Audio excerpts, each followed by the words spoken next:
নমস্কার বন্ধুরা, সব ভালো আছো?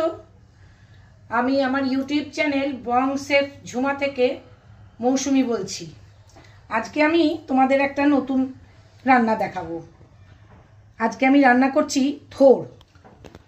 তা থোড় করতে কি কি লাগে দেখো।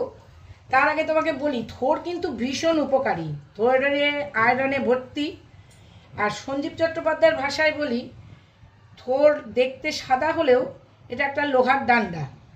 থোড় অ্যানিমিয়ার জোন। এবার কি কি লাগবে তাই দেখো থোড় করতে। আমার ফোড়নের জন্য একটু জিরে, শুকনো লঙ্কা, তেজপাতা, গরম মশলা।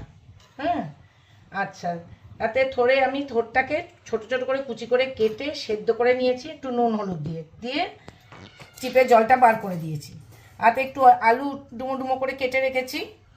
এবারে নুন, হলুদ, জিরে গুঁড়ো, লঙ্কা গুঁড়ো, আদা বাটা, টমেটো পিউরি, নুন, চিনি, কাঁচা লঙ্কা আর নারকেল, এই দিয়ে আজকে আমি থোড় রান্না করব। তা চলো আজকে আমি রান্নাটা শুরু করি। রান্নাটা সর্ষের তেলেই হবে। তেলটা আমি বসিয়ে নিয়েছিলাম। এবার তেলেই ফোড়নগুলো দিই। একটু গরম মশলায় তেজপাতা দিয়ে সব দিয়ে ফোড়নটা যে একটু সুন্দর গন্ধ বেরোবে তখনই আলুগুলোকে ছেড়ে দেবো। আলুগুলোকে খুব ভালো করে একটু লাল লাল করে ভেজে নিতে হবে। প্রথমে আলুটা একটু ভাজা ভাজা হয়ে গেছে, বেশ লাল লাল হয়ে গেছে। এবারে আমি থোড়টা দেব। আস্তে আস্তে একটু একটু করে থোড়টা, আঁচটা একটু কমিয়ে যাও, দিয়ে তারপরে থোড়টা দেবে একটু একটু করে। আমি একটু হলুদ দিয়ে রেখেছি বলে এখানে খুব বেশি আর হলুদ দিতে আমার লাগবে না কিন্তু। আর শুধু করলে যেন কেমন কালো কালো কালো কালো থাকে। আস্তে আস্তে এটা পুরোটাই আমি দিয়ে দেবো। কলা গাছের কিছুই ফেলা যায় না, কি বলো? সব কিছুই লাগে, পাতা থেকে, ফুল থেকে, ভেতরে রয়েছে কি পেটো বলে সেইটা, মোচা তো খাই আমরা, ভীষণ ভাল লাগে খেতে। উপকারী খুব, কিন্তু রান্নার একটু ঝামেলা। মোচা, থোড় এগুলো এনে কেটে রান্না করা একটু ঝামেলা বটে। এবারে আস্তে আস্তে আমি গুঁড়ো মশলাগুলো একটু দিই। একবার হলুদ দিয়ে সেদ্ধ করেছি বলে বেশি হলুদ দেব না। এই হলুদ দিলাম, একটু জিরে গুঁড়ো ছোটো চামচে 2 চামচ দিলাম, আন্দাজ মতো একটু দিয়ে দেবে। একটু আদা বাটা দিলাম 1 চামচ,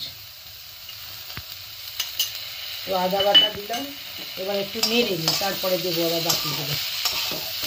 যেমন কলা খেয়ে আমরা কলার খোসাটাও কিন্তু ফেলি না, সেটাকেও কিন্তু গাছের সার হিসেবে ব্যবহার করি।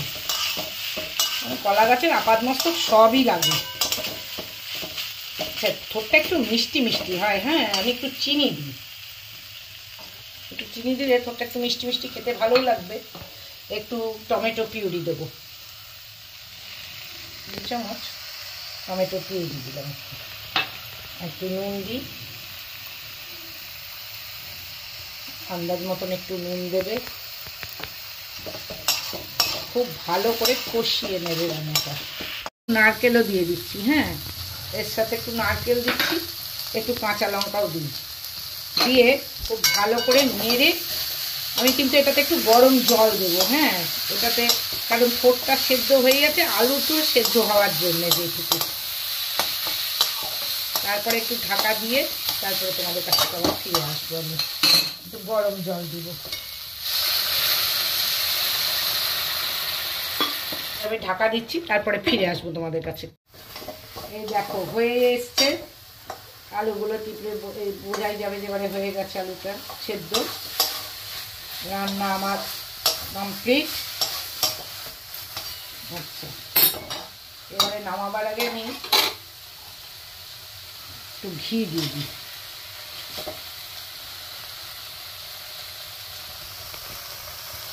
ঘি দিয়ে গ্যাসটা অফ করে দেবে।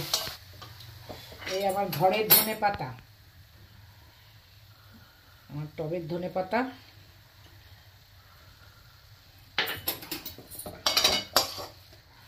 নামিয়ে নিচ্ছি। দেখো, নামিয়ে একটু আমি নারকেল দিয়ে গার্নিশ করে দেবো। খেতেও ভালো হবে, দেখতে তো মনে হচ্ছে ভালোই হয়েছে বেশ। তোমরা এটা আমার চ্যানেলটা দেখে লাইক করো, কমেন্টস করো আর সাবস্ক্রাইব করো, যাতে পরের ভিডিওর নোটিফিকেশান তোমাদের কাছে পৌঁছে যায়। এবার আমি একটু এর উপরে নারকেল ছড়িয়ে দেবো।